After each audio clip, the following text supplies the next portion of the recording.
Hello. Hi. For this afternoon or for this day, I will be the one to discuss to you about projectile motion. So I know you are quite familiar with this because I have already given you some assignments in our home-based class about projectile motion. So it's quite obvious here that this particular illustration shows a projectile motion. I am your science teacher, Mrs. Jenemel G. Bo. So that's for one of our topics this quarter, fourth quarter in science grade 9. Okay, so let us start with what is a projectile. Now, take note when we have a projectile, we have any object which the only force acting is gravity. So if you will ask the question, what is the only thing that affect the motion of um, the projectile, we only have here gravity. So practically speaking, any object which is, let's say, falling from a certain height, we can say that it is also affected by gravity. So technically, it is a projectile. Only that it is commonly known as, say, free fall. Okay, so we have here free fall. Oh my God. How do I spell free? Sorry, my handwriting is quite awful. Okay, then we proceed. Projectile is any object that, once projected or dropped, continues in motion by its own inertia and is influenced by the downward force of gravity. Okay, so in this case, class, for the second definition of projectile, aside from objects falling down out of a certain height, we have to consider an object fired either horizontally or at an angle, and it is continuously moving by its own because of its inertia. When you were in grade 8, in particular, you were already discussed, this was already discussed by your science teacher, and when you say inertia, it is a sort of uh, a resistance to uh, change in motion. So it's just that when the object is at rest, it has its inertia at rest, and when an object is in motion, it has its inertia in motion. Meaning, if you already set a projectile to move at a particular angle, at a particular speed, that means, class, that it already has an inertia or the tendency to resist any opposing motion. So with that, what happens to the object? It continues to move forward. Alright, let's now proceed to the next slide.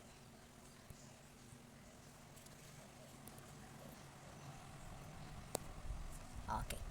So examples of projectiles. We have here the illustration. Sorry, it's not yet the illustration. It's the descriptions. So we have an object dropped from rest, an object thrown vertically upward, an object thrown at an angle with the horizontal, and an object thrown horizontally at a certain height from the ground. Okay, so here we have the illustrations.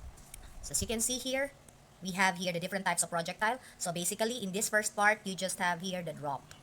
Okay, so if you have a stone and you drop it, or a ball, you drop it from a certain height, this is actually a sort of an example of free fall, but technically it's also a projectile because there is only the force of gravity that acts on an object. So in this case, in the second case, we have an object thrown vertically upward, and we all know that when an object is thrown upward, the tendency, of course, is for it to go down again. Now, in this particular third example, we have here a projectile or the ball which is being thrown at an angle. Okay, so it's not vertical, it's not horizontal, but it is at an angle with the horizontal. So the tendency is for the object to continuously moving. Okay, but then take note that it is affected by gravity, so the tendency of the object is to form a path which is parabolic. Okay, let's proceed to the next slide. All right, now as you can see here, we have here a cannonball. Okay, so a cannon rather. So let's see, we have here a cannon, and this cannon is supposed to fire a ball. Now this ball, take note, because of inertia, it should continue to move forward. Okay, it will only continue to move forward without the curve if this is moving in a gravity-free path. Okay, so in this illustration, in the absence of gravity, an object in motion will continue in motion with the same speed and in the same direction. So that is actually another iteration of Newton's first law of motion, the law of inertia. Now, take note that our Earth, so to speak, whenever we try to draw anything, any object from a particular height horizontally, if we throw something horizontally at a certain height, take note that since our Earth is not a gravity-free path, it would definitely fall in such a way that it will be a curve. The path of motion of the ball will be a curve. It is because of gravity, and that motion is now what we call, class, as projectile motion. So that's what we're gonna discuss this afternoon or this day. I don't know when you're gonna open the video, it's morning or afternoon. So we'll have projectile motion. Now, projectile motion, it said here that an object launched into space without motive of its own, it's called a projectile. So again, class, the projectile is any object. Okay, so let's see. It is an object, and it may refer to any object. So if that particular object is, let's say, doesn't have a motive of its own, I'll give an example of some object with a motive. Say if you have a rocket wherein it can launch a missile, rather, targeting a particular object, it's not a projectile because it is set to follow that particular object wherever it goes. But when you say an object launched into space without motive power of its own, it means that the only thing that will affect its motion is practically gravity. So an example of which is, let's say, if you will throw a stone, if you throw a baseball, if you play basketball, the basketball will serve as the projectile. Or if you play volleyball, the ball will practically become your projectile. Okay, let's proceed. So according to this, sorry. Okay, if we neglect air resistance, the only force acting on the projectile is its weight. So which causes its path to deviate from a straight line. So again, why is it curved? Uh, the projectile will be curved because of its weight, and weight practically it has weight because it is affected by gravity. Alright, let us proceed. So the projectile has a constant horizontal velocity. Okay, let me emphasize this again. Okay, constant horizontal velocity. Now, why is it that the projectile has a constant horizontal velocity? Because the horizontal velocity, so to speak, depends on how fast you launched that projectile. So if at the start you launched it, or let's say, if let's take a particular example so that you will not be confused. Suppose you are playing a baseball and you launch the baseball at, say, a speed of 30 kilometers per hour, say for instance, or I don't know what a particular speed, any speed. Okay, so if you throw a ball at a particular speed, it will be constant. Why? Because once you set the ball free, the inertia is already there. It will resist motion. Okay, so the velocity is constant. But then, the vertical velocity, we are now talking about the vertical velocity, it changes uniformly under the influence of gravity. So say for instance, if you will have to draw, let's say, if you will consider an object that is being drawn at a particular height, okay, say the cannonball in this case, notice that um, the horizontal velocity is the same, but then take note that since this is curved, it suggests that the velocity increases as it is falling down. If you can recall free fall, okay, under free fall, we are talking about the uniformly accelerated motion. So the going down of the ball here is uniformly accelerated, and the acceleration is due to gravity, so it is constant. Later, when we talk about the problem solving, you will understand this all the more. Okay, so let's try. Okay, let me erase first the. Let us erase. Okay, let's erase all so that you can see clearly. Okay, I would like you to notice that this is in this second illustration, we have here the vertical and the horizontal components of the projectile motion. I will never mind that at first it looks complicated, but it is really easy once you are familiar already with this. Okay, let's proceed. So, when we talk about the parabolic path, we are talking about the trajectory of a projectile. So, it is the path of projectile in motion, which is a parabola upward and across space. So, basically, in this drawing, the blue line shows the trajectory of the cannonball. In this case, the cannonball is the projectile. Alright. Now, what are the key components of projectile motion? When we talk about projectile motion, we cannot do away with talking about these components. So, we have the following. There are a lot. So, the key components that we need to remember in order to solve projectile motion problems, we have initial launch angle, initial velocity, time of flight, acceleration, horizontal velocity, vertical velocity, maximum height, and the range. So, we're going to talk about it one by one. Okay. Let's talk about the launch angle. Now, the launch angle, as you can see here, is designated, or you express it by writing the symbol theta. Okay, so that is theta. It refers to the launch angle. So how do we define the launch angle? The launch angle is the angle at which the projectile is fired. So if drawn horizontally, what will be theta? The value of which is 0, because it is 0 at the horizontal, along horizontal. So if drawn vertically, the angle is 90 degrees. So if you can recall in mathematics in particular, okay, let's remove this first. Okay, in mathematics in particular, when we talk about angle, our reference will always be the positive x-axis. So that means that when the object, or when a projectile is thrown horizontally, the angle is 0. So if you will try to fire the projectile at a particular angle, a little bit higher, let's say if you are talking about the hands of the clock, so let's say from number 3, if the pointer is at number 3, you try to move it up, say to number 2, it will be at a certain angle with the horizontal. So in that case, the theta symbol for angle is fired at the center at a certain angle, so we just say that theta is equal to blank, and that blank refers to any number in degrees. The unit is in degrees, and it can be measured using a protractor. Okay, so let us proceed. Initial velocity. So when you say initial velocity, it is the rate at which the projectile is fired. This tells us how fast the projectile is moving. Therefore, this is just equal to our initial speed. Okay, so if it started from rest, we say that the initial velocity is 0. And take note that if it is fired at an angle, we have two components. We have v sub I sub x, which is our initial velocity along the horizontal. It is actually the horizontal component of initial velocity. And for the initial velocity along the vertical, this is actually our vertical component of the initial velocity. So it's quite confusing, but let us try to consider this figure. Alright, so as you can see, the projectile motion can be described by vertical components and horizontal components. So let me move my beautiful face here. Alright, I know you're laughing by now. Okay, so let us use another color of pen, say yellow. So take note that this arrow here, the red, okay, this one here shows us this arrow. So this red arrow is actually a vector or an arrow to show the velocity of the ball. Now take note, when we think of the vertical component, it refers to the vertical component refers to the component along the y-axis. So it's just like if we follow this line here, this is our vertical component.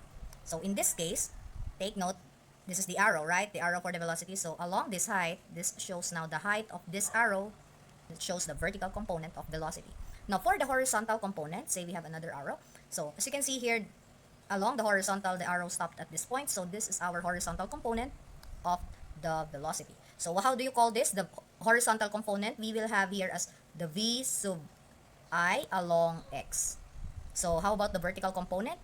We can say that this is the v sub I along y. Okay, so here that is where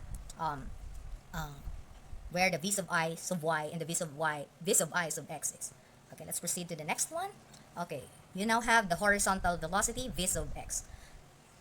The velocity along the horizontal in any specific point in the trajectory, and we have the vertical velocity v sub y, which is the velocity along the vertical in any specific point in the trajectory. So let's now proceed to the next one, the time of flight.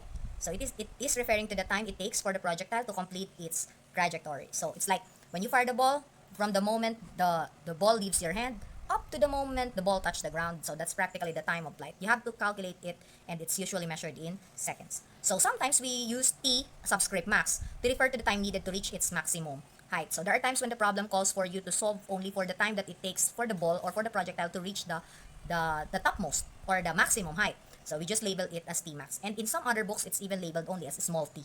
But we use bigger t to indicate the total time of flight. Okay, so we proceed to the next, acceleration. It is designated by small letter a. So since the gravity is the only force affecting the projectile, its acceleration is equal to the acceleration due to gravity. So when you were in, I think, grade 7 or grade 8, you were already told by your science teacher that the acceleration due to gravity is constant, and the value of which is 9.8 meter per second squared. Now, since in projectile we have to consider the upward and the downward motion, acceleration is positive if moving downward, and the acceleration is negative if thrown upward. So what does the negative and the positive sign indicate? So actually you can place here a positive sign here, and take note here, we have here the negative sign. What is the positive and the negative sign for? The negative and the positive signs shows us the direction. So it's like, if it is moving downward, it is positive because the motion is going along with gravity, and it is negative because when going up, because it is against gravity. So I hope that's clear. Okay, let's proceed to the next one, maximum height. So the maximum height is referred to as h. So that's the distance of the projectile from the ground when it reached its maximum point. Okay, then we also have here the range, okay, designated by big letter R, and it refers to the maximum horizontal distance reached by the projectile after completing its trajectory. So later we will have some illustration about the range. Okay, so this is already the illustration. Now what I would like you to notice is that there are two pairs of trajectories which have the same range, and that is the green and the red line. But for the blue line, there's only one trajectory. Okay, so let's try to answer this question. The first one, what can you say about the range of a projectile fired at 75 and 15 degrees? So in this case, if you will try to identify this one, what is our, okay, the color used? We have for the 75 degrees, it followed the green one and this one. Okay, so it's like, what can you say about the range? Meaning how far it is from the origin, from this one going here. This is the displacement, that's the range. So what can you say about the range of a projectile fired at 75 and 15 degrees? They have the same range. So the answer here is that they have the same range. Okay, now for the next one, let's say, use the red. What can you say about the range of projectile fired at 30 and 60, or 60 and 30 degrees? So we have here this line, and we have another curve, this line. So notice that from here, the gulf went all, okay, the parabolic path until it reached this point. So again, both 60 and 30 have the same range. Now, the question for the next one is quite tricky, but I know that you can get the trend. So if I launch a projectile at, sorry for the misspelling, it must be at. So if I launch the projectile at 50 degrees, at which other angle could the projectile be launched to have same range? Now you can only answer that, class, if you can see the pattern. What is the pattern between the 75 and 15 and 60 and 30? Okay, I'll give you 3 seconds to think. 1, 2, 3. All right, that is correct. 75 plus 15 will give us 90. Same with 60 and 30, it will give us 90. Therefore, if the angle is at 50 degrees, what is the measurement in degrees of the projectile, or at which angle should the projectile be fired? Of course, the answer will be 40 degrees. Okay. Now, this is the last question. At what angle should the projectile be launched to reach the maximum range? So, at the maximum range, when we have the maximum range, it means at which angle should the projectile be fired so that you will have the maximum displacement or maximum distance covered. So, from here, as you can see, it covered a lot of distance, okay, at this point. So, that is at 45 degrees. So, obviously, for the maximum range, okay, so let's see, for the maximum range, the answer is at 45 degrees.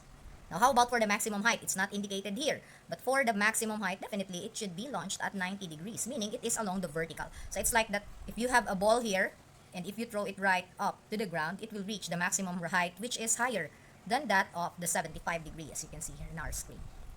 Okay, so let's proceed to the next. Okay, now what we can see here is a golfer, another golfer, and it is projected here that she is planning to launch the ball to reach the maximum range at 45 degrees. Now, why is it that even if her target is at 45 degrees, why is it that the ball only reached at lesser distance covered comparing to what she is expecting?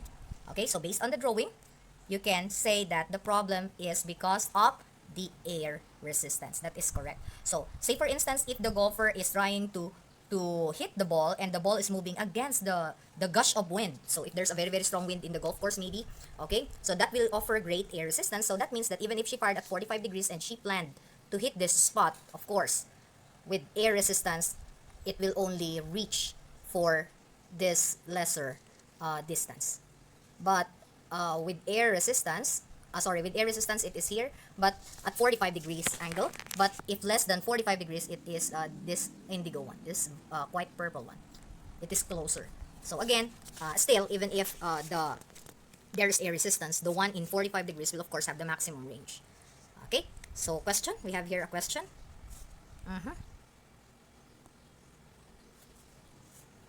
Okay, what is the effect of air resistance to the range of the golf ball? Okay, so what will be the effect? So, of course, the effect of air resistance is that it tends to slow down or to resist, from the word air resistance. So, it resists.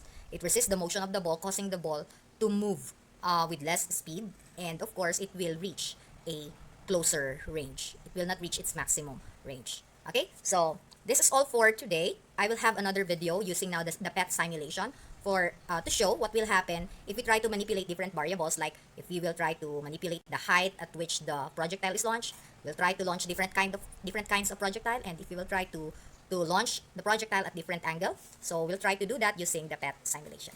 Okay, so goodbye.